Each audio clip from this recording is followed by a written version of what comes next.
മുസ്ലിം പ്രീണനവുമായി കർണാടക സർക്കാരിൻ്റെ ബജറ്റ്. സർക്കാർ കരാറുകളിൽ മുസ്ലിങ്ങൾക്ക് പ്രത്യേക സംവരണം, വഖഫ് ബോർഡിന് 150 കോടി രൂപയുടെ സഹായം, മുസ്ലിം വിദ്യാർത്ഥികൾക്ക് മാത്രം പ്രത്യേക സ്കോളർഷിപ്പ്, മതപരിപാടികൾക്ക് 50 ലക്ഷം രൂപ, ഹജ്ജ് ഭവന് പുതിയ കെട്ടിടം എന്നിങ്ങനെ നീളുന്നു പദ്ധതികൾ. കോൺഗ്രസ് സർക്കാരിൻ്റെ വർഗീയ നിലപാട് മുസ്ലിങ്ങൾക്ക് വേണ്ടി മുസ്ലിങ്ങൾ തയ്യാറാക്കിയ ബജറ്റ് എന്ന് കേന്ദ്രമന്ത്രി പ്രഹ്ലാദ് ജോഷി കഴിഞ്ഞ ദിവസം വിമർശിച്ചിരുന്നു. വിവരങ്ങളുമായി ജിഷ്ണു കൃഷ്ണൻ ചേരുന്നു. ജിഷ്ണു, ഒരു സംസ്ഥാനത്ത് ഒരുപക്ഷെ ഇതാദ്യമായിട്ടായിരിക്കാം, അടുത്ത കാലത്ത് ഇതാദ്യമായിട്ടായിരിക്കാം ഒരു പ്രത്യേക മതവിഭാഗത്തിന് വേണ്ടി ബജറ്റിൽ കൃത്യമായ പദ്ധതി വിഹിതം തന്നെ നീക്കിവെക്കുന്നത്.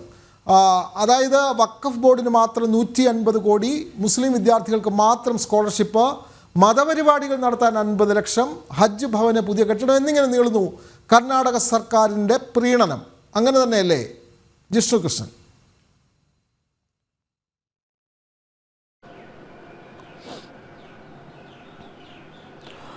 വിനോദം, മാർച്ച് 7-ന് കർണാടകയിൽ സിദ്ധരാമയ്യ സർക്കാർ, കോൺഗ്രസ് സർക്കാർ അവതരിപ്പിച്ച സംസ്ഥാന ബജറ്റിന്റെ വിശദാംശങ്ങൾ പൂർണ്ണമായും പരിശോധിക്കുമ്പോഴാണ് ആ ബജറ്റ് ഒരു മതവിഭാഗത്തിന് വേണ്ടി മാത്രം, അല്ലെങ്കിൽ വോട്ട് ബാങ്ക് സംരക്ഷിക്കുന്നതിനായും മുസ്ലിം മതവിഭാഗത്തിന് മാത്രം സഹായം നൽകുന്ന, അവർക്ക് മാത്രം സാമ്പത്തികം നീക്കിയിരിപ്പ് നടത്തുന്ന പ്രത്യേക പദ്ധതികൾ പ്രഖ്യാപിച്ചുകൊണ്ട് എത്രത്തോളം വർഗീയമായ, എത്രത്തോളം മതപ്രീണനം നടത്തുന്ന നിലപാടും നടപടികളുമാണ് കർണാടകയിലെ കോൺഗ്രസ് സർക്കാർ സ്വീകരിച്ചത് എന്നതിന്റെ വിശദാംശങ്ങളാണ് പുറത്തു വന്നുകൊണ്ടിരിക്കുന്നത്. ആ ബജറ്റിന്റെ പൂർണ്ണ വിവരങ്ങൾ പരിശോധിക്കുമ്പോഴാണ് മുസ്ലിം മതത്തിന്, ഒരു മതത്തിന് വേണ്ടി മാത്രം ഇത്തരത്തിൽ നിരവധി പ്രഖ്യാപനങ്ങൾ നടത്തിയിട്ടുള്ളത്. അതുകൊണ്ടാണ് കേന്ദ്രമന്ത്രി പ്രഹ്ലാദ് ജോഷി കഴിഞ്ഞ ദിവസം വിമർശിച്ചത്, ഇത് മുസ്ലിമുകൾക്ക് വേണ്ടി മുസ്ലിമുകൾ തയ്യാറാക്കിയ ഒരു ബജറ്റ്, ഒരു സംസ്ഥാനത്തിന്റെ അടിസ്ഥാന സൗകര്യ വികസനത്തിനും ജനങ്ങളുടെ പൊതുവായിട്ടുള്ള ക്ഷേമത്തിനും അപ്പുറത്തേക്ക് മുസ്ലിം മതത്തിന് വേണ്ടി മാത്രം ഇത്തരത്തിലൊരു ബജറ്റ് കർണാടകയിൽ കോൺഗ്രസ് സർക്കാർ പ്രഖ്യാപിച്ചു എന്ന വിമർശനമാണ്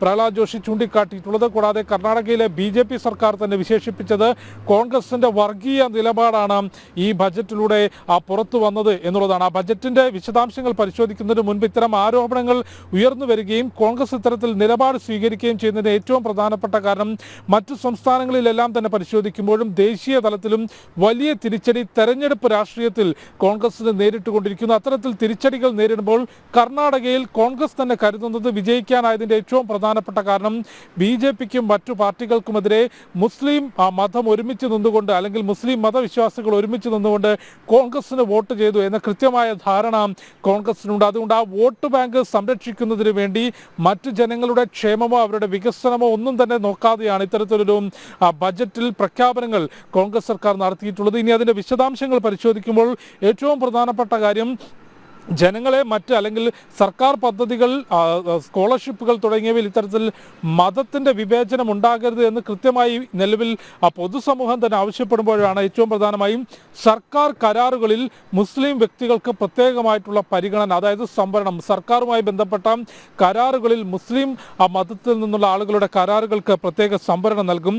ഒപ്പം വഖഫ് ബോർഡിൻ്റെ കെട്ടിടങ്ങൾ, അല്ലെങ്കിൽ വഖഫ് ബോർഡിൻ്റെ സ്വത്തുക്കൾ പരിപാലിക്കുന്നതിനും പുനരുദ്ധാരണം നടത്തുന്നതിനുമായി 150 കോടി രൂപയുടെ സഹായം, കൂടാതെ മുസ്ലിം വിദ്യാർത്ഥികൾക്ക് മാത്രം പ്രത്യേക സ്കോളർഷിപ്പ്, ഹജ്ജ് ഭവന് പുതിയ കെട്ടിടം, മതപരിപാടികൾക്ക് 50 ലക്ഷം രൂപയുടെ സഹായം, കൂടാതെ മുസ്ലിം വിവാഹങ്ങൾക്ക്, സാമ്പത്തികമായി പിന്നാക്കം നിൽക്കുന്ന മുസ്ലിം സമുദായത്തിലെ വിവാഹങ്ങൾക്ക് 50,000 രൂപയുടെ സഹായം. ഇതിൽ ഏറ്റവും പ്രധാനപ്പെട്ട കാര്യം, സാമ്പത്തികമായി പിന്നാക്കം നിൽക്കുന്ന എല്ലാ കുടുംബങ്ങളിലെയും വിവാഹങ്ങൾക്ക് 50,000 രൂപ പ്രഖ്യാപിക്കുകയായിരുന്നെങ്കിൽ അത് ജനങ്ങളുടെ ക്ഷേമം മുൻനിർത്തിയാണെന്ന് നമുക്ക് പറയാനാകും. സാമ്പത്തികമായി പിന്നാക്കം നിൽക്കുന്ന എല്ലാ വിദ്യാർത്ഥികൾക്കും പ്രത്യേക സ്കോളർഷിപ്പ് എന്ന പ്രഖ്യാപനമാണെങ്കിൽ അതും സർക്കാരിൻ്റെ ക്ഷേമ പദ്ധതി എന്ന് നമുക്ക് പറയാൻ പറ്റും. പക്ഷേ മുസ്ലിം മതത്തിൽപ്പെട്ട വിദ്യാർത്ഥികൾക്ക് മാത്രം പ്രത്യേക സ്കോളർഷിപ്പ്, മുസ്ലിം വിഭാഗത്തിലെ പിന്നാക്കാവസ്ഥയിൽ നിൽക്കുന്ന ആളുകളുടെ വിവാഹത്തിന് മാത്രം 50,000 രൂപയുടെ സാമ്പത്തിക സഹായം തുടങ്ങിയ പദ്ധതികളാണ് ഇപ്പോൾ